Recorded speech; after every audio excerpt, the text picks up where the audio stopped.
multidisciplinary research center focusing on innovation, entrepreneurship, and sustainability. My own research focuses on regional development, regional structural change, and innovation. And I have also worked for more than 10 years directly with practitioners and policymakers on regional development projects. So the topic today is growing green regional innovation economies. And what has always fascinated me is how regions deal with the many challenges they face. This is often a battle in the face of changing institutional, technological, and also environmental changes. And innovation policy always plays a big role in that. However, there has been recently a shift in innovation policies. I'm trying to make this work here now. So innovation policy has always been about creating jobs and income, especially by maintaining and further developing competitive advantage through innovation, generation of new products, new processes, business models, marketing strategies, and so on. However, against the backdrop of increasing environmental challenges, global warming, but also devastating extinction of species, a new dimension has been added to regional innovation policy. And this is basically to address environmental challenges.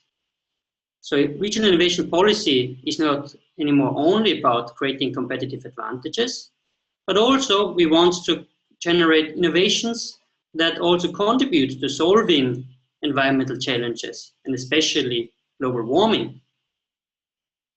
And given this new or the shift in regional innovation policy, there are two rationales for regional policy that come to the forefront. The first rationale relates to the question of how regional economies can benefit from the opportunities that arise due to the change in the institutional landscape. In this regard, I refer to changes that might incentivize green solutions, green products, or might penalize polluting technologies, polluting products. Seasonal change also refers to changes in consumer preferences, changes in normal values, which in turn might imply that consumers are willing to pay a premium price for green products. Here the main idea is that green is competitive. This means, however, that this is very much in line with traditional innovation policies, because innovation policies were about creating competitive advantages. However, there's also a second rationale. And the second rationale is or pivots around the question of how regions can respond to the environmental responsibility they have. This is also about recognizing that regional economies also contribute to pollution, to global warming. Following this rationale, green would be a priority, even if it is costly. Now, regardless what the rationales you use for defining a policy, both would imply that a structural change is needed, a change from traditional polluting industries to new clean industries. And in economic geography and regional studies, we have worked a lot with the topic of structural change in terms of new industrial path development and economic diversification. So this competence or knowledge that was developed in these fields can be applied are very useful to answer a key question. And the key question would be, what are the sources for new sustainable industrial path development? How can we transform old polluting industries into more sustainable ones? How can we create new sustainable industrial paths? And in order to answer this question, I will focus on two key issues. The first issue relates to the opportunities for new sustainable industrial path development. In that regard, I will discuss that the opportunities are different or vary by region. It depends on the existing industries, it depends on the actors that are present in the region, depends on the existing competences and so on. However, opportunities are only one side of the coin. If you don't use opportunities, they're not very helpful. This is why I then, in the second step, focus on innovative entrepreneurship, which is mainly a process that is about realizing opportunities and making them happen. And I will focus there especially on the ability that enables innovative entrepreneurs to bring about path-breaking innovations that can transform industries to become more sustainable. Let me start with this picture. We have regions that focus on traditional, you might call them polluting industries. For such regions, it might be quite difficult to develop from scratch a new sustainable industry because they have existing competences in the traditional industry, because they have made significant investments, because there are vested interests that people want to protect, because you have institutions that are specialized in this industry. So instead of creating a new industry from scratch, which is not feasible in most cases, the important question is, how can I introduce new technologies, new sustainable technologies into the traditional industries to make them sustainable? Other regions already focus on new clean industries, like wind energy. Such regions, of course, have the advantage that they already are specialized in a clean industry and in a growing industry, but they have other challenges. And this is about how to make this industry competitive. Here, the more traditional cluster policies can be very useful, which was always about creating competitive advantages around a specific field. And then you have also diversified urban areas. Those are characterized often by a variety of competence and skills, strong research bases, and often a variety of industries. Here, an important question is, for instance, how can the new technologies, the knowledge that is developed, be introduced into an industrial context? How can it be exploited to promote sustainable growth?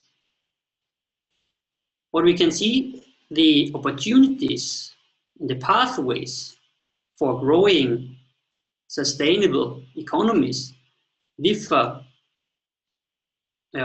on the regional context.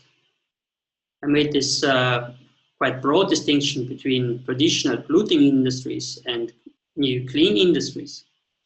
And now the question, of course, is what are the mechanisms that help us or that allow to transform these industries and help us to grow sustainable industries? And here I rely on concepts that have been used in the literature and try to introduce them in a straightforward way. The first concept is related variety. Related variety basically means that similar competences are applied in different industries. And because the competences are similar in different industries, this allows firms to diversify. And in our context, it is about applying the competences in new sustainable contexts. You might wonder why I have here a picture of a skier and a sailplane. The Austrian ski manufacturer Fischer has developed a core competence in lightweight materials. And it was a strategic choice of the company some years back to try to identify new areas where they can use this core competency. And they found it in the aviation industry. And within only a few years, Fischer, or more precisely, a spin-off of Fischer, became one of the leading suppliers of lightweight components to leading aviation companies. And the lightweight components are, of course, contributing to sustainable growth because it makes planes, trains, cars, much more energy efficient. Another key concept in the literature is unrelated variety. So this is not about similar knowledge in different industries, but this is about combining very dissimilar knowledge that is different. And here, I think you make the connections yourself. We have the automotive industry, which is a traditional industry. It is a polluting industry. It's one of the industries that contribute most to global warming. And here the question is, how can we make this industry sustainable? And basically all large car manufacturers work hard in introducing new technologies to allow cars to drive without fossil fuels, energy, batteries, hybrid cars, electric cars, and so on. So you introduce a new sustainable technology into an old industry. However, unrelated variety can also be used to create new growth paths or to diversify based on a combination of very unrelated knowledge and resources. We have here different pictures. The picture on the top left side shows textiles. We all know textile is an old industry, a traditional industry. We also know that most of the manufacturing went to Southeast Asia because of cost advantages. But then if you combine textiles with design and aesthetics to create fashion, then we still know that it can create a lot of added value. But you might ask, what does this have to do with orange juice? Or more precisely, the waste pulp that remains if you squeeze oranges. There's a company in Italy called Orange Fiber that has patented the technology to manufacture high quality fibers out of waste pulp of oranges. This company combined it with knowledge from the traditional textile industry and collaborates with leading fashion brands, and by that moves into a high value added niche, which is at the same time sustainable and provides opportunities for new jobs and new income. And this is basically the result of combining unrelated knowledge and resources and create something new.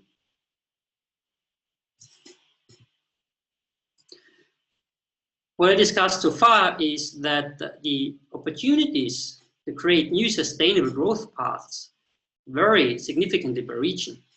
So one of the key questions for policymakers is then, what are the opportunities in my concrete region, given the existing industrial structure, given the actors that I have, given the competencies I have, to create sustainable industrial paths?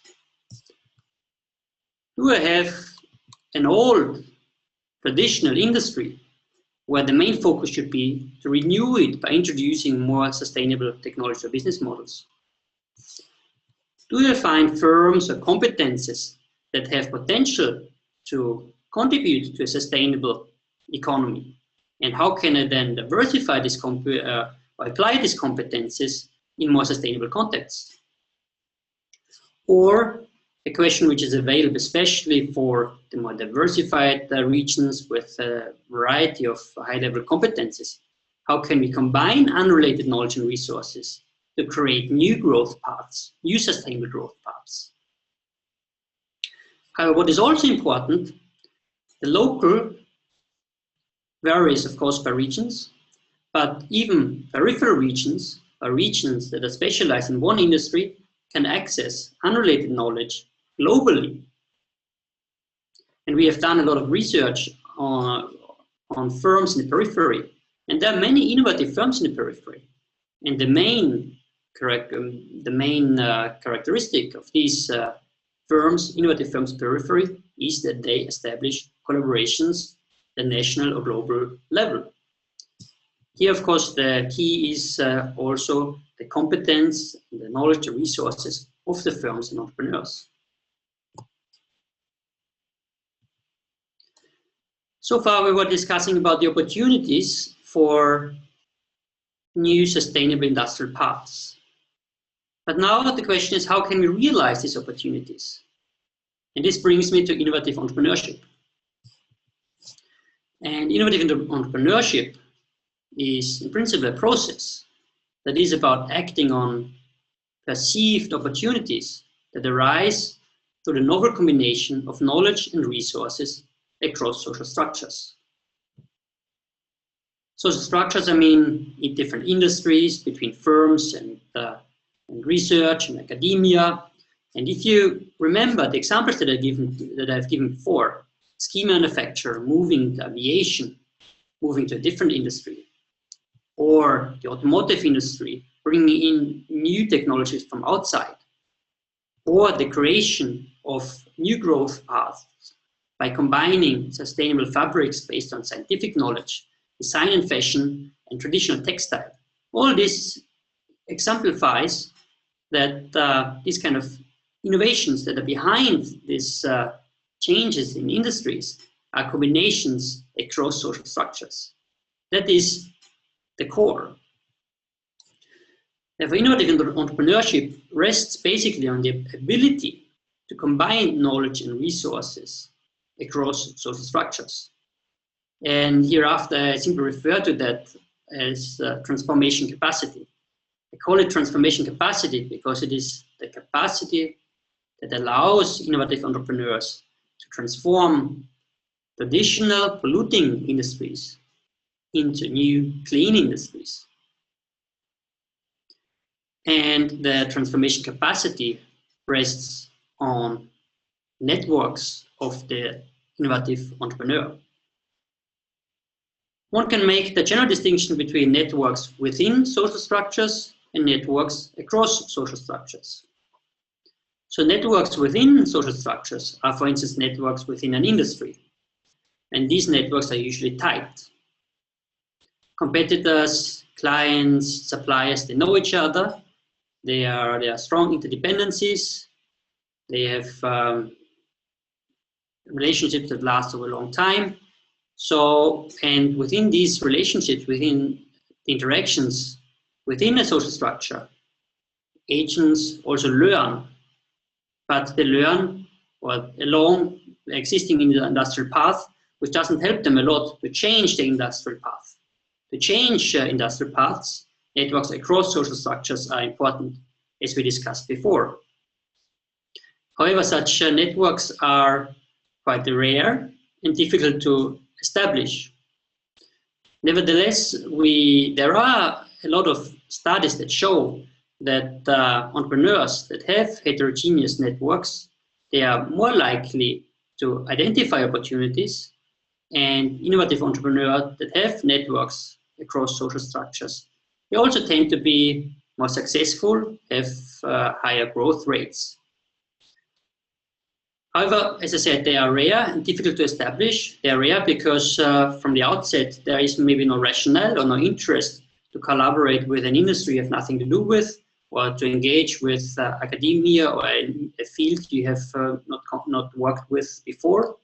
And there might be a gap in knowledge. There might be these institutional barriers. I can give the example of collaboration between academia and firms. There is often a problem because academia, we do papers within 2 years or 3 years, and business, they often want the solution already yesterday. So there are barriers that have to be overcome. As these networks across social structures are very important, but at the same time rare and difficult to establish, there's the question, how can such networks be created? And I want to draw your attention to two main mechanisms. One mechanism is multiple positions, and the other one, positional mobility. Multiple positions refer to a situation where an individual holds positions in different social structures. This might be, for instance, a business leader who is in the advisory board of other firms in other industries. Or it might relate to an academic that also works in an entrepreneurial venture. And a colleague of mine from Finland found, for instance, that professors that are engaged in innovation activities very often hold at the same time different positions in industry associations, in firms, or also in public bodies. These different multiple positions allow individuals to mobilize resources to establish networks across social structures and create these new combinations of knowledge and resources. And positional mobility is something similar, but it means basically that individuals switch between social structures. So that would apply, for instance, for a researcher that quits a job at university to start a new firm. Or it would refer to an individual who is employed, quits the job and starts a new firm. Or it might be an entrepreneur who sells his or her company and starts a venture capital firm.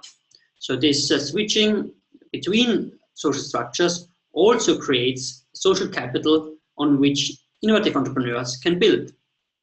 So this then raises the question, what can policy actually do? And the first important point is that the barriers for interaction between social structures, they're themselves socially constructed. That means that we can influence them. So for instance, you could use extended leave policies, which would allow, for instance, a researcher to quit his job at university, start with a university with a new firm, and after 2 years go back to his former job. We have done a case study on medical technology in Skåne in Sweden, and there we found that institutional changes, and more concretely changes in the healthcare system, made it much more difficult for medtech entrepreneurs to engage medical staff in hospitals. Now, given that healthcare is decentralized in Sweden, the regional government could set incentives for medical staff to engage in innovation collaborations with medtech entrepreneurs. Another maybe more long-term path for policy is to promote or create cross-cutting social structures. Here refer to social structures that are open, that cut, as the name says, across other social structures like inclusive education systems or open membership associations. Such structures would allow or provide opportunities for individuals to network or get in touch with other individuals with different backgrounds, different professional background, different industrial background, and thereby create again this social capital that can be mobilized to create these novel combinations of knowledge and resources.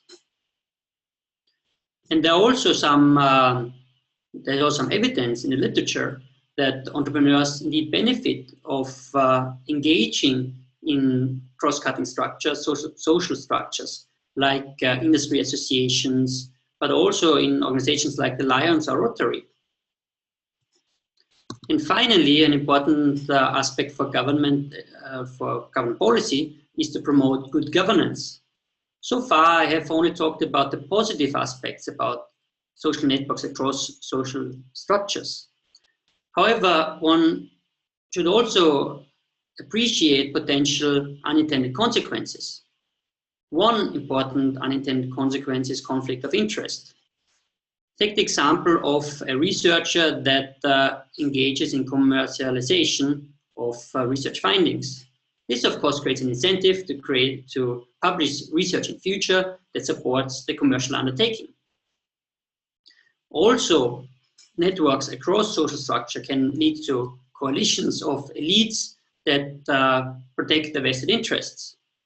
So good governance is important. Good governance covers many dimensions. It's about transparency, it's about creating voice, it's about accountability, it's about fighting corruption. So this is a very important precondition that this innovative entrepreneurship can happen, and that it also leads to societal beneficial effects for the society. Let me now try to wrap this up. We started with the structural preconditions in regions, and we discussed that they are different. I made the big distinction between traditional polluting industries and new clean industries. Regions that have a strong foothold in traditional industries, they will often face the question how to introduce new sustainable technologies and to make the traditional polluting industries to traditional clean industries.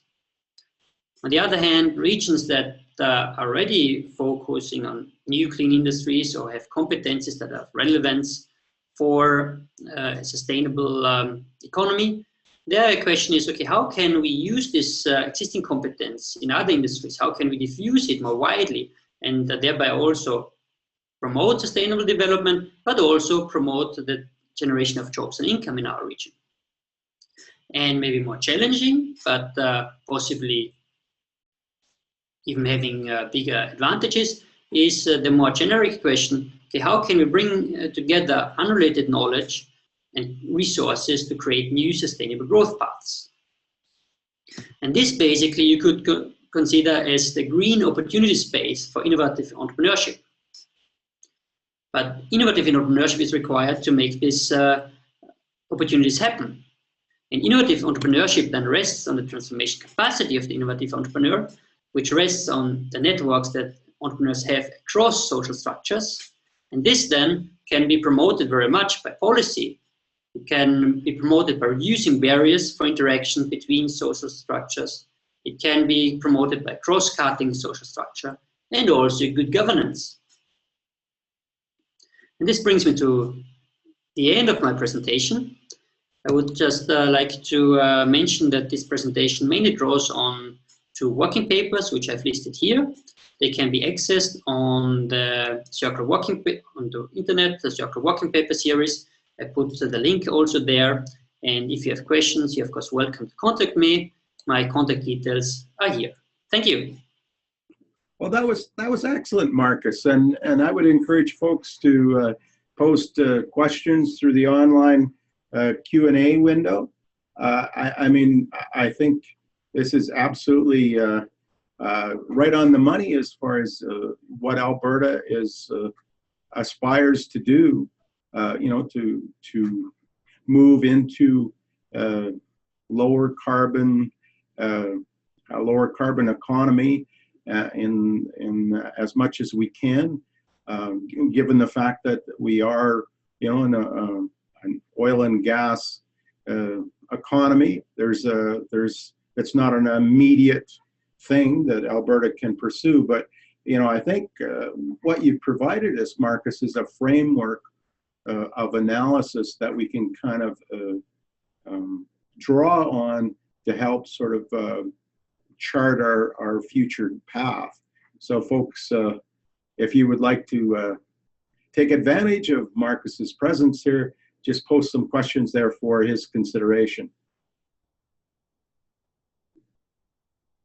You know, it's interesting in our chatting, Marcus, about some of the examples that you mentioned as far as you know, the green success stories within, whether it's Finland or Norway or Sweden, and some of the differences between, you were chatting about the differences between Norway and Finland and Sweden in terms of their investment to support transitions and digital economies. If you like to make any comments on that discussion while folks are considering questions for you. Yes, that's a good point. Maybe I would like to refer a bit to Norway because it might be most similar to Canada and Alberta. Mm-hmm. As you know, Norway is also relying a lot on oil and gas. And I did actually a case study in Møre and Romsdal, which is a region in Norway that has a leading maritime cluster. As you know, maritime is also a traditional oil industry, and many maritime clusters in Sweden, also in Norway, they lost competitive advantage, and many jobs went to South Korea and other countries. But Møre and Romsdal still has maintained their competitive advantages, And recently they have worked on an innovation policy, innovation strategy for how it should be, how it should be in future, and also how to make it sustainable, because as you know, I mean, oil and gas is per se not very sustainable. And what they did is actually they defined their target quite broadly. They see the ocean as a sustainable resource, and they aim at developing competencies that can help in exploiting, but in a sustainable way, the ocean. And one of their new focus areas is renewable energy in terms of offshore wind, because for this you also need to have high-profile maritime competencies, which they have developed through shipbuilding, which was necessary at some point for the fishery, but then also for exploitation of oil and gas in the North Sea, and now they want to apply it for offshore wind farming. And this would be a typical example of what I mentioned before about related variety, where you use your competences in a new field, which creates, which contributes to sustainable economy. Another example, for instance, in that region was that they have the ocean as a focusing device, but then the question is, okay, what are the more generic technologies that can be also applied in different fields? One technology they started to focus on was material technology. And it's a bit like what I mentioned with ski manufacturer. Material technology is something that can be applied in many other industries, and many spin-offs can be generated. Or they focus on a combination with IT, simulation technologies, because the operations in deep sea, for instance, is a bit like the work of astronauts. You first need to train and simulate, and then you do. And so they have developed big simulators that are used to train and used to simulate quite complex operations in the deep sea. So this is, for instance, a region that very much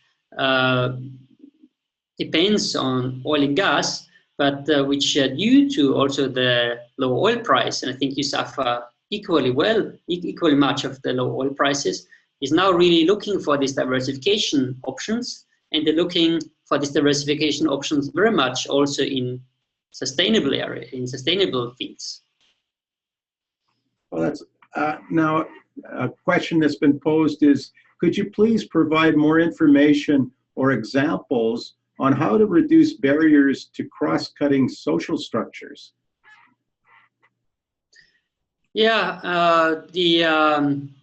this has to do a lot with the institutional rationale within a social structure.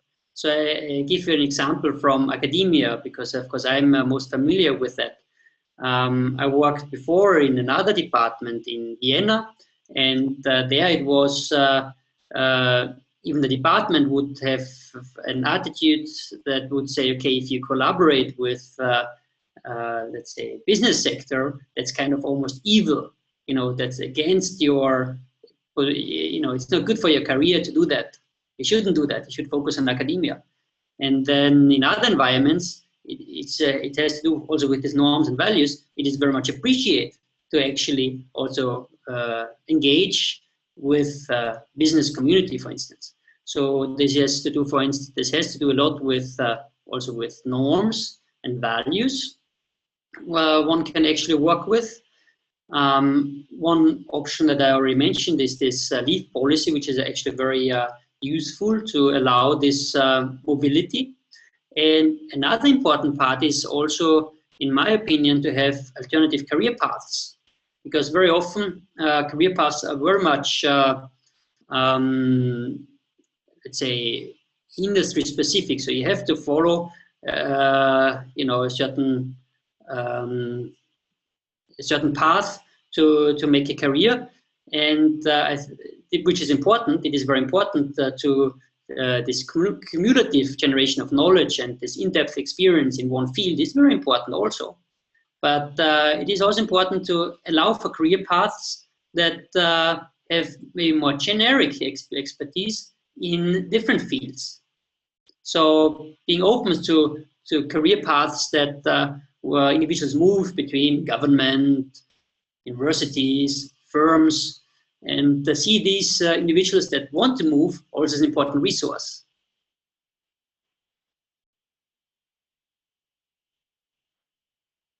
Ted, I don't hear you now. I think your mic is on mute. Sorry about that.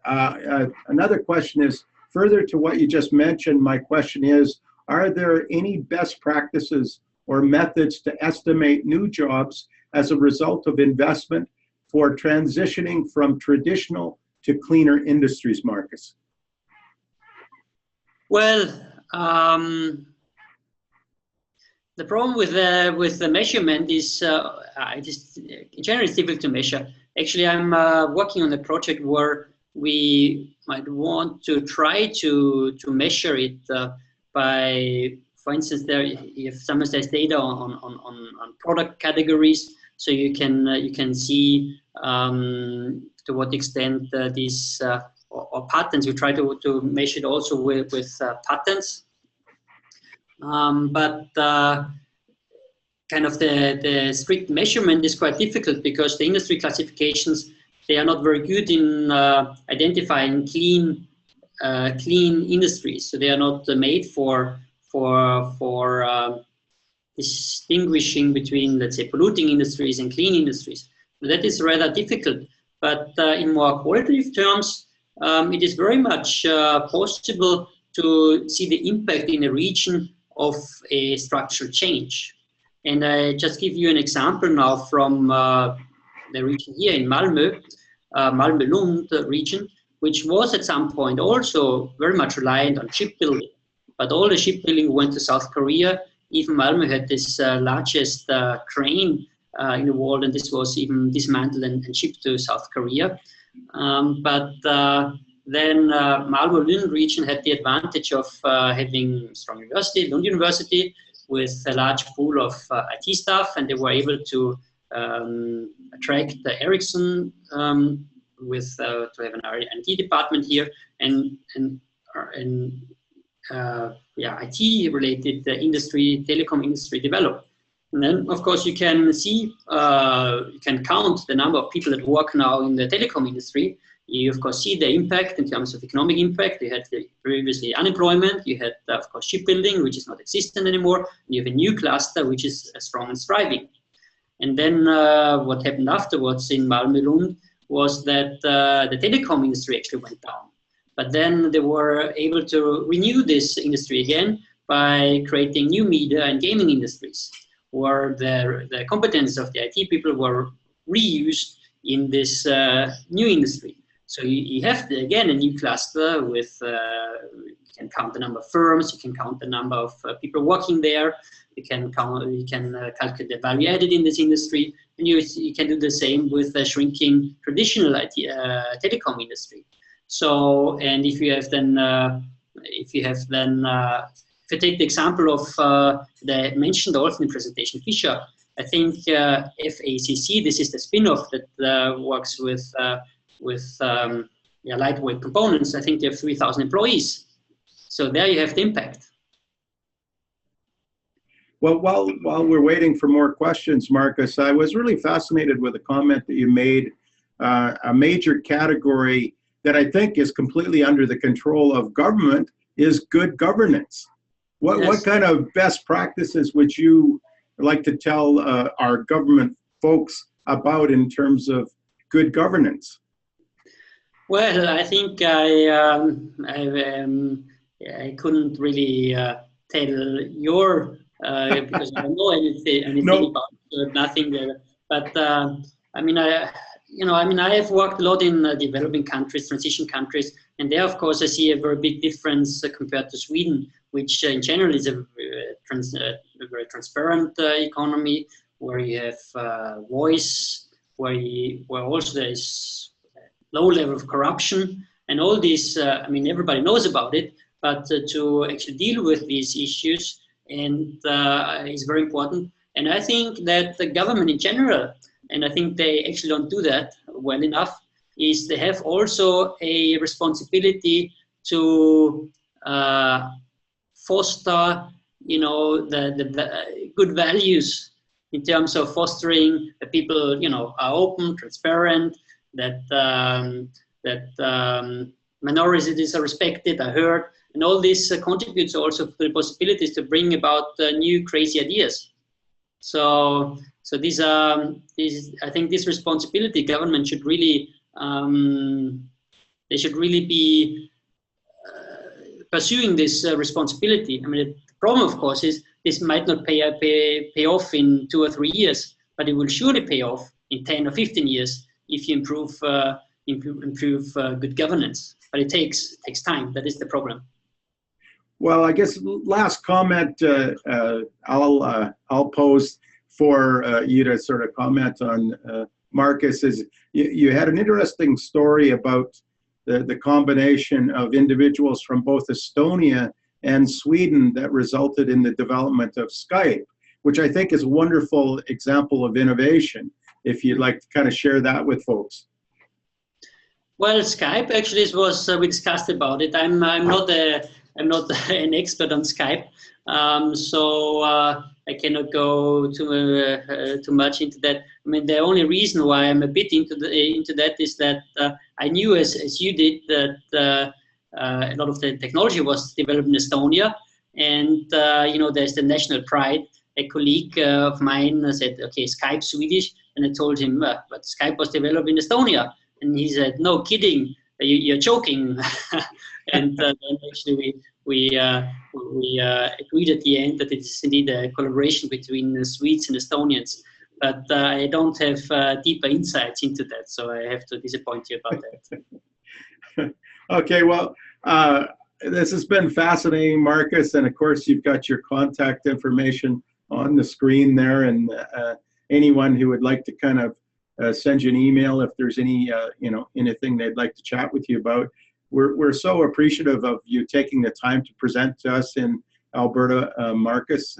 Thanks so much for doing this presentation for us. Thank you, Ted. It was a pleasure. Excellent. Well, thanks so much. Bye now. Thank you.